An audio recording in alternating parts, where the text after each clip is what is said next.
The family of James Bulger called for one of his killers to lose his anonymity yesterday, as they said he had got away with it again after being jailed for just 40 months for child porn. Ralph Bulger, 51, demanded Jon Venables' new identity be revealed for the safety of the public after he was jailed yesterday for hoarding child abuse images. Mr. Bulger warned that his son's killer could strike again when he becomes eligible for parole in 20 months. 40 months is a joke, he said. It's an insult to the family. We've got to watch this sexual deviant. We know what he's capable of.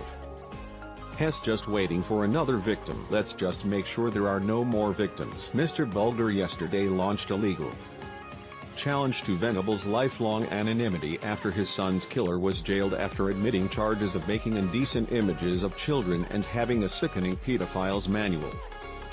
The Old Bailey heard that he continues to pose a lifelong risk and presents a high risk of serious harm to children. The 35-year-old could be freed in just 20 months, even though the court heard that while supposedly under the supervision of probation and police, he downloaded 1,170 images and videos of youngsters being sexually abused. It was the second time he had been caught downloading child pornography following his release from jail in 2001. Along with James' other killer, Robert Thompson, having served 8 years for the kidnap, torture and murder of the 2-year-old in 1993. When they were 10, in 2010, Venables pleaded guilty to downloading and distributing child pornography and was jailed for 2 years. For the past 4 years, Venables has lived a relatively normal life anonymously in a flat, with only police and his probation workers knowing his whereabouts and new identity. Yesterday, it emerged that he breached his license conditions in 2015 by going online just weeks before a sexual harm prevention order preventing him from accessing the internet expired. But secretly he was only given a police caution rather than being taken to court. Then in July 2017, Venables started trawling the dark web for repulsive images and videos depicting babies and young boys being abused brutally.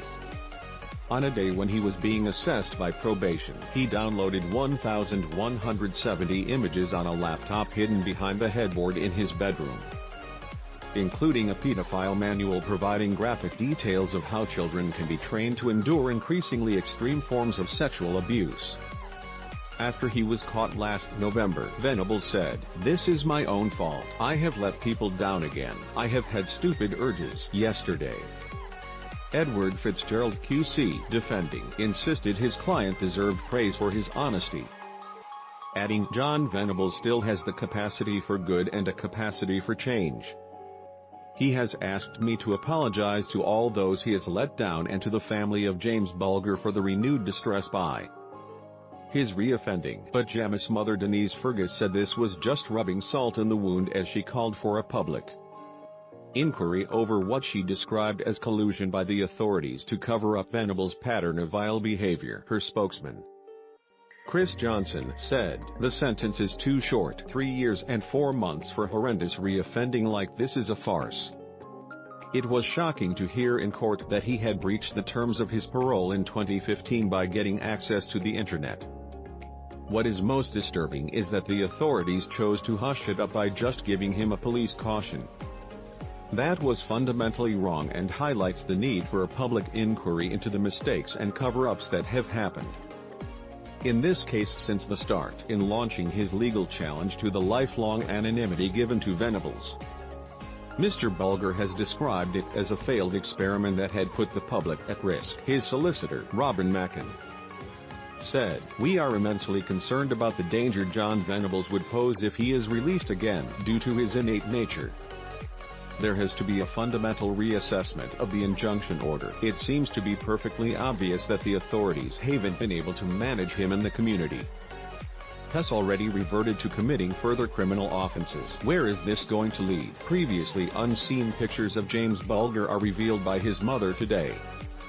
25 years after his abduction and murder, the touching images show him as a baby, playing on a trampoline and dressed up in a black and white sailor suit. Denise Fergus, 50, says the photographs help to bring back cherished memories of the toddler.